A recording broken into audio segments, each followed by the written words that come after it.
ಒಂದು ವರ್ಷದಿಂದ ಸಾಕ್ತಿದ್ದೀವಿ. ಒಂದು ಒಂದು ವರ್ಷದಿಂದ ಒಂದು ಶ್ರೀರಂಗಪಟ್ಟಣ ತಂಡಿ ಎಲ್ಲ ಮಾಡಿ ಒಂದು 7 ಲಕ್ಷ 8 ಲಕ್ಷಕ್ಕೆ ತಂಡಿ ಒಂದು ವರ್ಷ ಆಯಿತು ತಂಡಿ. ರೇಸಲ್ಲೆಲ್ಲ ಭಾಗವಹಿಸಿದ್ದೀವಿ. ಸುಮಾರು ಪ್ರೈಸ್ ಹೊಡೆದಿದ್ದೀವಿ.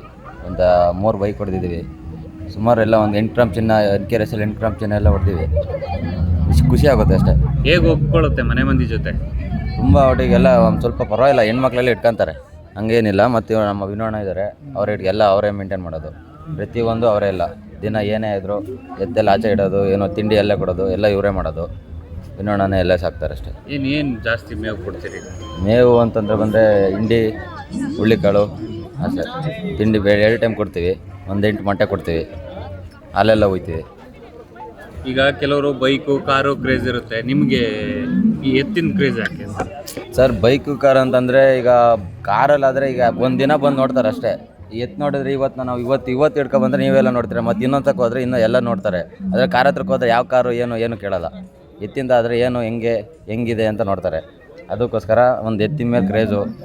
ನಮ್ಮ ಎತ್ತು ಅಂತ ಬಂದರೆ ಇನ್ನೂ ಸಖತ್ತ ರೇಸಲ್ಲಿ ಮಾತ್ರ ಇನ್ನೂ ಚೆನ್ನಾಗಿ ಭಾಗವಹಿಸುತ್ತೆ. ಇವತ್ತು ಏನೇ ಒಂದು ಇದು ಮಾಡಿದ್ರು, ಫಸ್ಟ್ ಹೊಡೆದ್ರು ಸೋತ್ರು ಗೊತ್ತಿಲ್ಲ, ಒಟ್ಟಿಗೆ ಏನೇ ಆದರೂ ನಾವು ಯಾವತ್ತಾರು ಹಿಂಗೆ ನಮ್ಮ ಎತ್ತು ಮನಸ್ಸು ಮಾಡಿದ್ರೆ ಎಲ್ಲೋದ್ರೂ ಪ್ರೈಸ್ ಮಾಡ್ತೀವಿ. ಸುಮಾರು ಪ್ರೈಸ್ ಮಾಡಿದ್ದೀವಿ. ಗೂಳಿ ರೇಸಲ್ಲೂ ಪ್ರೈಸ್ ಮಾಡಿದ್ದೀವಿ. ಸುಮಾರು ಪ್ರೈಸ್ ಮಾಡಿದ್ದೀವಿ. ಕರ್ಗುಲ್ ರೇಸಲ್ಲೂ ಪ್ರೈಸ್ ಆಗಿದೆ. ಹೆಸರು ನಿಮ್ಮದು? ನಮ್ಮ ರೋಹಿತ್ ಅಂತ.